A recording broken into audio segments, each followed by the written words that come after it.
I'm hoping I'm going to get a joke out of this. I keep going over it, but I don't think I can get the joke until I get the point across. And the point is how the privileged use envy. You know, it's greed, of course, but I think envy is one of their main motivators. Let me give you an example and cut right to the thing. I switched It's a Wonderful Wife. It's 59.1 from November of 2012 in my videos. And it's about my displeasure with the privilege's use of the psycho-ROTC to influence public opinion. The psycho-ROTC, I'm now spelling R-O-T-Z, psycho and then R-O-T-Z, because it ruined my chances of doing anything. But the privileged, so it's a really good comedy. It's probably the best video I've ever done. I just sat here and watched it again and laughed my butt off. But the privileged first create envy. You know, it's easy, pretty much easy to do that by showing everything off, especially when they parade it around to poor people that they know they're not going to let go anywhere. So you're spinning your wheels, right? And you're watching all this. Everybody else have a life, and if you're like me, you know, all the parties you went to throughout your entire existence and watched your healthy siblings having fun and getting their with their girlfriends and family parties, and you know, showing off their things and their healthiness. It hurts really, really bad, and it drives people into addiction. Now, I never wanted anything to do with the drugs and alcohol, or even sex outside of one person that I would spend the rest of my life with. And so I always had that base of, I knew I was going to go back to, while I compromised to save my own life amongst all these mobsters I live around. I compromised, and I followed their culture, and I indulged. You know, I indulged it. I imbibed.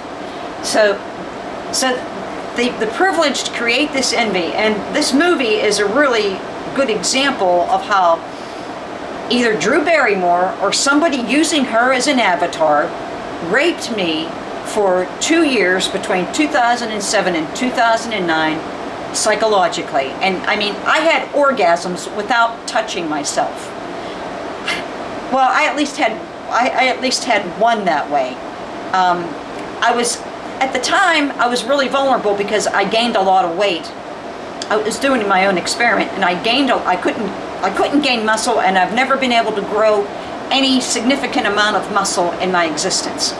And so this was the last experiment I tried, and I gained the weight mostly on drinking or eating, like as a pudding, 20 protein milks a day, amongst some carbohydrates too. I think I increased the carbohydrates, and I was probably my proteins too. I definitely was eating more chicken at the time too, because I was eating 2 pounds a day at one time, maybe more than that at that point.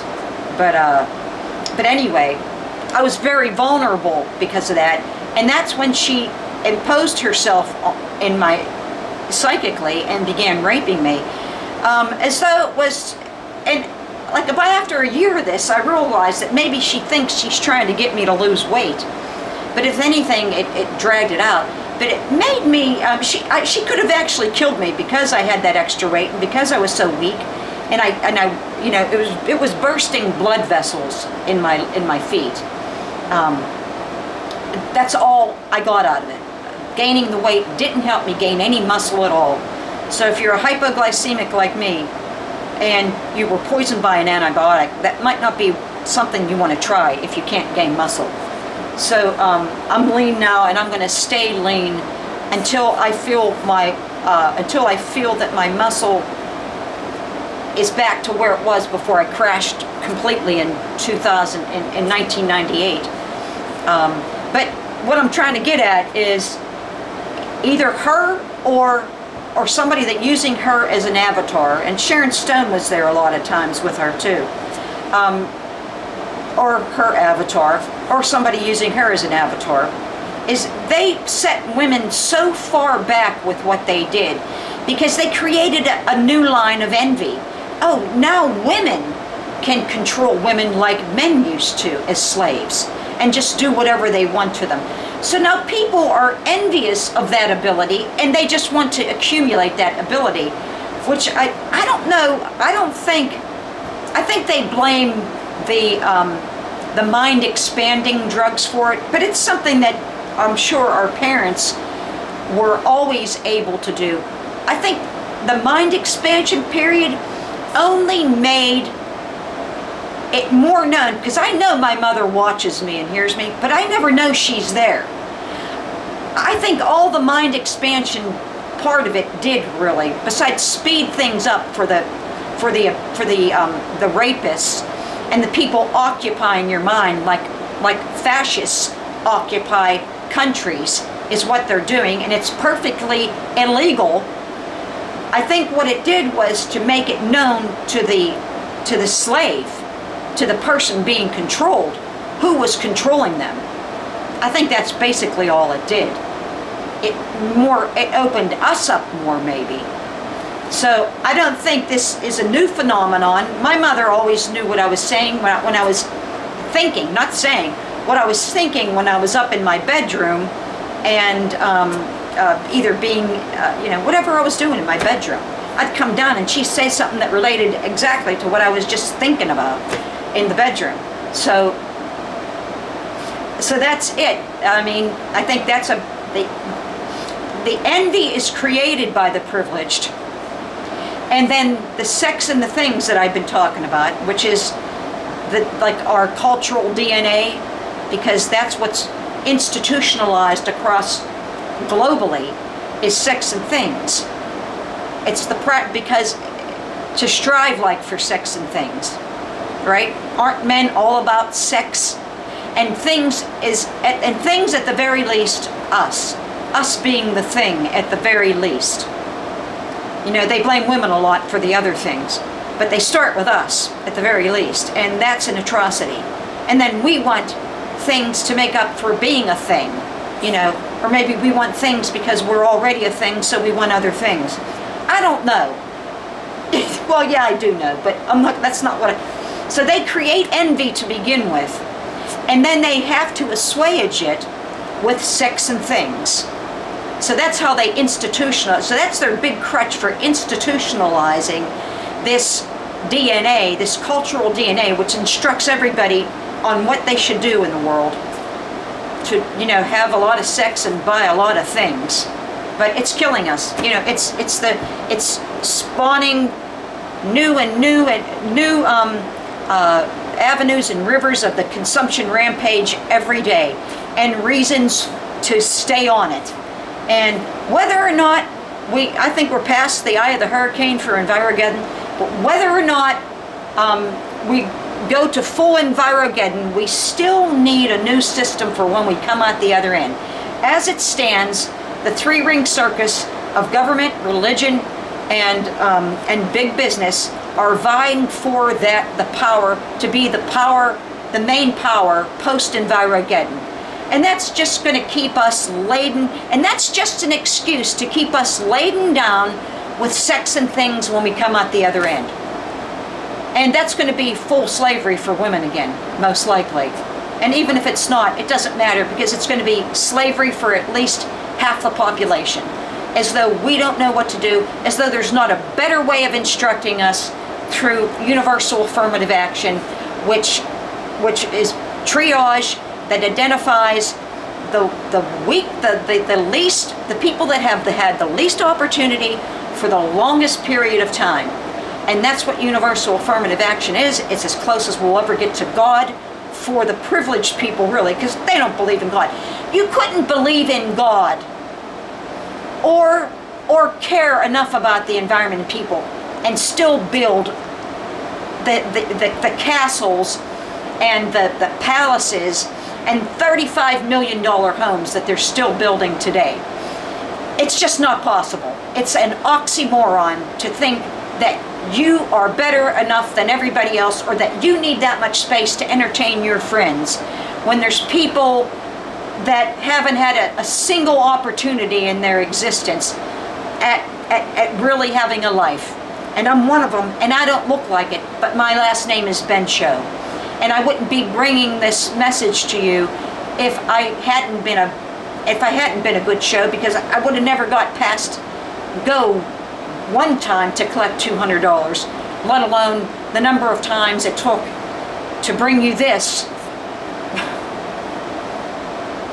I'm still crawling, but I have enough enthusiasm from being a civil rights advocate since I was at least 5 years old, and trying to help my family at least since I was 2 years old, when my dad was reading me Prince Valiant, and with horrible yellow teeth and stinky breath from smoking, and I told him about it, and he decided right then and there that I was going to be his little boy, as my neighbor told me the day my dad died, that he was replacing my dad, and I was going to be his little boy, Mr. Bob Dombrowski. Hodor. So that's my neighbor. I hate to use Hodor that way, because that was really a nice guy in the Game of Thrones, but he's an idiot, and he burns firewood every day, and somehow this privileged get it into my house, despite the fact that I have 20 air cleaners. So they want to do away with everybody that's like me. My entire social atom is dead because of it, and I think the psycho-ROTC had a lot to do with it. And people really need to get on board with universal affirmative action. All it is triage, folks. If you're any kind of Christian, or if you care anything about people and environment for real, then you would be backing universal affirmative action, and you wouldn't vote for anybody but yourself, or somebody that's trying to push it through, because there's nobody out there right now. You can't even vote your conscience today, because I don't know of a single politician that's for universal affirmative action, or even trying to do the right thing for everybody all at the same time, because we'll never get anywhere. We'll never get anywhere in factions. George Washington warned against it, that it just creates these leaders that are diabolically politicized, you know, and it's big business controls all three rings of the circus, because they bribe everybody from A to Z, including setting up colleges and what we're taught in college, and what we're expected, what's going to be expected from us when we graduate from college. You know, you could, yeah, sure, you can make your own. The best you can do right now is make your own master's degree program, because you are allowed to do that. Maybe a lot of college kids don't know that you could actually create your own degree. I don't know if you can do it with undergrad, but I know you can do it with your master's degree. I bet you can do it with your undergrad by now too, because that was 1996 when I graduated. So please look at It's a Wonderful Wife, because it's a really good example of the psycho-ROTC and how they control public opinion from a funny perspective. And really the psycho-ROTC is fundamental. Controlling the psycho-ROTC is fundamental. They are thought terrorists. So why shouldn't we have thought social workers who employ at least the same techniques as themselves within the psycho-ROTC, like, you know, they do. Right now I'm flaying my neighbors, and that's the only thing that has been getting them to shut up over the past couple days. It's really good. I just imagine cutting, using a box cutter and cutting something on one part of their body and then ripping it apart. And Bob Dombrowski's over there saying, "Leave my husband alone." Well, stop pumping fire into my home, and I'll stop flaying you, Bob Dombrowski.